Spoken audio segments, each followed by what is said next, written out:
విషయం. రెండో విషయం మీరు అడిగారు రుద్రాక్ష. రుద్రాక్షల ప్రశ్నలకు వెళ్తే అమ్మ, రుద్రుడి యొక్క అక్షలు అవి. రుద్రుడు ఎవరు? మహాముఖ్య అంటే తల్లి సతీదేవి పిలవని పేరంటానికి వెళ్ళకూడదు పార్వతి. దక్షుడు చేస్తున్న మహాయజ్ఞం కుట్రపూరితంగా ఉన్నది. అగ్నియజ్ఞం చేసినప్పుడు దక్షుడు అంటే చాలా గొప్పోడు తల్లి, ఆయన ఋషులలో పెద్దోడు అనుకుందాం. అయితే శివుడు ఏం చేస్తాడంటే అమ్మా, ఎవరి ముందు వాళ్ళకి ఇట్లా హోమాలు ఉంటాయి. ఎప్పటికైనా చూడండి కొన్ని క్షేత్రాల్లో ఏ గురువు దగ్గర ఆ గురువు దగ్గర ఇట్లా హోమగుండం ఉంటుంది. వాళ్ళే ఒక ఇద్దరు శిష్యుల్ని పట్టుకొని వాళ్ళే స్వాహ స్వాహ అని కూడా మంత్రోచ్చారణ ఒక గురువుగా చెప్తుంటే వీళ్ళు చేస్తుంటారు. అలాగా ఆ అగ్నిహోత్రం జరుగుతున్న సమయంలో అమ్మ శివుడి ముందు కూడా హోమగుండం ఉంటుంది. కానీ శివుడు ఆ అగ్నిహోత్రం చేయడానికి ముందే ఆయన పశుపతి. ఆయన ఏంటంటే ముల్లోకాలకు అధిపతి అయి ఉండి ఇలా మూసుకొని ధ్యానంలో ఉన్నప్పుడు అప్పుడే ఈయన గారు వస్తుంటాడు దక్షుడు శివుడికి మామ. తర్వాత పార్వతీమాతని కన్నా మహానీయుడు కాబట్టి మిగతా వాళ్ళందరూ లేచి నమస్కారం ఇది సహజంగా జరిగేది. కానీ ఈయన గారు లేవరు. అలా కూర్చుంటే దక్షుడు ఇట్లా చూసుకుంటూ పోతాడు. నా అల్లుడే నాకు విలువిస్తలేడు అంట పొగరా అని కోపం తెచ్చుకొని, అప్పటికి చాలామంది అంటారు వలదు శివుడు మహా ధ్యానంలో ఉండి లోకాలను చూస్తూ ఉన్నాడు అని అంటే కూడా మామనైతే నాకు విలువేయడా? ఇప్పటికీ ఉంది మన దగ్గర విలువేయట్లేరంటే మామూలకి ఏదో పెద్ద పంచాయతీ. అల్లుడు అసలే విలువేయడు, అదొక లొల్లు తీడ కొడుకుని బిడ్డది ఇదొక లెక్క ఉంటుంది. దాని గురించి మళ్ళీ మాట్లాడదాం అనుకోండి.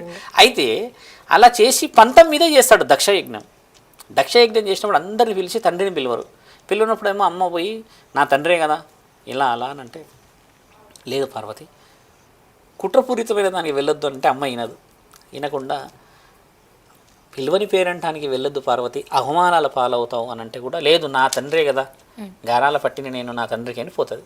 ఆయన అవమానపరుస్తాడు, చాలా అవమానపరుస్తాడు. ఒక భూతనాథుని చేసుకున్నావు నువ్వు, విభూతి రాసుకున్నాను చేసుకున్నావు నువ్వు, శరీరం అంతా భూతాలు దయ్యాలు పాములు సర్పాలను వేసుకొని తిరుగుతున్న చేసుకున్నావు అని అవమానపరుస్తుంటాడు. ఎంత విని ఆఖరికి యజ్ఞం ప్రారంభించండి అని గట్టిగా అన్నప్పుడు, ముల్లోకాధిపతి లేని ఈ యజ్ఞమా, నా పతిదేవులు లేని ఈ యజ్ఞానికి విలువ వస్తుందా? మన దగ్గర 4 వేదాలు ఉంటాయి. ఈ 4 వేదాలలో ఈ హోమాల గురించి వివరించబడ్డాయి. అలా ఉన్నప్పుడు తండ్రి అమ్మ ఏం చేస్తుందంటే, నా తండ్రి లేని ఈ యజ్ఞం జరగకూడదని చెప్పేసి ఆ యజ్ఞంలో నిలబడి కాలిపోతుంది. కాలినప్పుడు మహాముఖంటి అక్కడి నుంచి ఒకసారి గట్టిగా అరుస్తాడు తల్లి. పార్వతీ అని గట్టిగా అరిచి ఆ జటాన్ని తీసి ఒక్కోసారి భూమి మీద కొడతాడు. ఎందుకంటే అమ్మ కాలింది అన్న విషయం తెలుస్తుంది. తెలిసి ఊటాహుటిన అక్కడికి తండ్రి రావడం చేత అమ్మని చూసి అమ్మ అలా ఎట్లా నిలబడింది అలాగే అట్లా కాలిపోయి ఉండడం చేత తండ్రి ఏడ్చిన ఆ క్షణం కింద పడ్డ రుద్రాక్ష ఈ విధంగా వివరించబడి ఉంటే, శబరికి శ్రీరాముడు ఇచ్చిన ఆ పండు కింద పడ్డ రుద్రాక్ష అని మన భద్రాచలంలో చెట్లు ఉన్నాయని చెప్పి ఒక నానుడి, గోహాటి అని ఇలా తండ్రి నుంచి వచ్చిన రుద్రాక్ష ఒకటి పడి ఆ రుద్రాక్షలు అలా అలా అలా అలా అలా అలా అలా ఈరోజు ఆయన మెడలోనే ఎందుకు వచ్చాయి? బాగా గమనించాల్సిన ప్రశ్న. ఆయన మెడలోనే వచ్చినది రుద్రాక్షలమ్మ.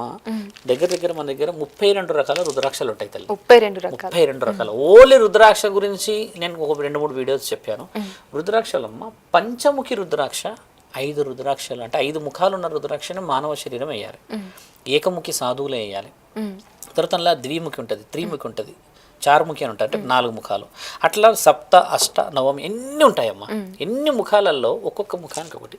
ఎవరికైతే పిల్లలు పుట్టరో పెళ్ళిళ్ళు కాబోమ్మ వాళ్ళు 7 ముఖాలు ఉన్న అంటే సప్తముఖాలు ఉన్నది వేయాలి. ఈ సప్తముఖాలు ఏంటంటమ్మా మన్మథ పూజకి పనిచేస్తుంది అంటారు. మన్మథ పూజ అంటే ఎలా చెప్పొచ్చు, భార్యాభర్తలు పెళ్ళి అనేది ఇదే కదా. అలా మన్మధుడిని తండ్రి కోపంగా చూసినప్పుడు ఆ తండ్రి వాళ్ళ బాధ అంటే ఇది ఎలా చెప్పొచ్చు అంటే, మన్మధుడు ఏం చేశాడంటమ్మా రతీదేవితో తిరుగుతూ ఉంటాడమ్మ ఒక సమయం సంధ్యా సమయంలో. వెరీ రొమాంటిక్గా పోతుంటాడు ఆయన. ఆ సమయంలో తండ్రి ఆడ తీవ్రంగా ఉన్నప్పుడు ఆయన మన్మథ బాణం వదులుతాడు ఒకసారి తండ్రి మీదకి. వదిలినప్పుడు తండ్రి బాధ కోపం తట్టుకోలేక మన్మధుడిని భస్మం చేస్తే రతీదేవి ఏడ్చిన ఏడుపు చూసి తండ్రి 7 చుక్కలు కిందికి వదిలినప్పుడు ఆ 7 ముఖాల రుద్రాక్ష పుట్టింది అని అంటారు. అష్టముఖి రుద్రాక్ష ఉన్నది, అన్ని వివరంగా చెప్తాను. అలా ఉన్నప్పుడు ఏమవుతుందంటమ్మా, ఒక రుద్రాక్ష తండ్రి ఎందుకు వేసుకుంటాడంటే నీ శ్రేయస్సుని ఆయన శరీరం మీద మోస్తున్నాడు అంటారు. అర్థమైందమ్మా. పంచముఖి ఎవరు వేసుకున్నారు? మానవులు వేసుకుంటారు. మరి ఈయన పంచముఖాలు రుద్రాక్షలు ఇంకేదో ఇవే వేసుకుంటూ ఉన్న తరుణంలో ఒక రుద్రాక్ష వల్ల మానవ శరీరానికి లాభం ఏమిటి? యూనో అమ్మా, 11 రుద్రాక్షలు వేసుకుంటే రుద్రుడు అంటారు. 500 రుద్రాక్షలు వేసుకుని ఉంటే అనర్గలుడు మహాభక్తి స్వరూపుడు అంటారు. ఒక రుద్రాక్ష వేసుకున్నవన్నీ శివుడు అని అంటారు. ఒకటే రుద్రాక్ష వేసుకుంటేనే శివుడు అని అంటే వాళ్ళంతా రుద్రాక్ష వేసుకున్న వాళ్ళందరూ సాధువులందరినీ ఏమనాలి? కాబట్టి ఒక రుద్రాక్ష వేసుకున్న 2 రుద్రాక్షలు ఏమవుతుందంటే అమ్మ మృత్యువు గడియలు రావు. ఈ రుద్రాక్ష శరీరంలో ఉంటే heart beat very very very సెన్సిటివ్గా వస్తుంది, పల్స్ రేట్ కంట్రోల్లో ఉంటుంది. ఎందుకు ఉంటుంది గమనించాల్సిన విషయం కూడా. ఒక రుద్రాక్ష వేసుకోగా అన్నీ ఉంటాయా? సైంటిస్ట్ లైఫ్ ఏరియా అనుకోవచ్చు చాలామంది. ఈ రుద్రాక్ష లోపల ప్రాణం ఉంటుంది. ఈ ప్రాణాన్ని మీరు ఎలా చూడవచ్చు అంటే ఈ రుద్రాక్ష ఇక్కడే కాదు ప్రేక్షకులకు కూడా తెలియాలని చెప్తున్నా. ఈ రుద్రాక్షని మనము ఇలా తీసి ఇలా కొడితే, ఒకవేళ మనం బాగా రాయితో కొడితే అమ్మ లోపల ఒక విత్తనం వస్తుంది. ఆ విత్తనం నాటితే మళ్ళీ రుద్రాక్ష చెట్టు వస్తుంది. కాబట్టి అందులో ప్రాణం ఉన్నట్టే కదా. ఒక వర్షన్. రెండో వర్షన్ 2 కాయిన్స్ పెట్టి అది పెట్టి కూడా దాన్ని రొటేట్ చేస్తారు, ఇది ఒరిజినలా కాదా అని. కొంతమంది నీళ్ళల్లో వేస్తే తేలితే ఒరిజినల్, మునిగితే ఒరిజినల్ కాదు ఇట్లా అనుకుంటారు కదా. ఇవన్నీ వేయడం వల్ల కేవలం రుద్రాక్షకే ఎందుకు ప్రత్యేకత? గవ్వలో లేకపోతే ఇంకేదో గింజలో లేకపోతే ఇంకేదో వేసుకున్నట్టు రావాలి పవిత్రత.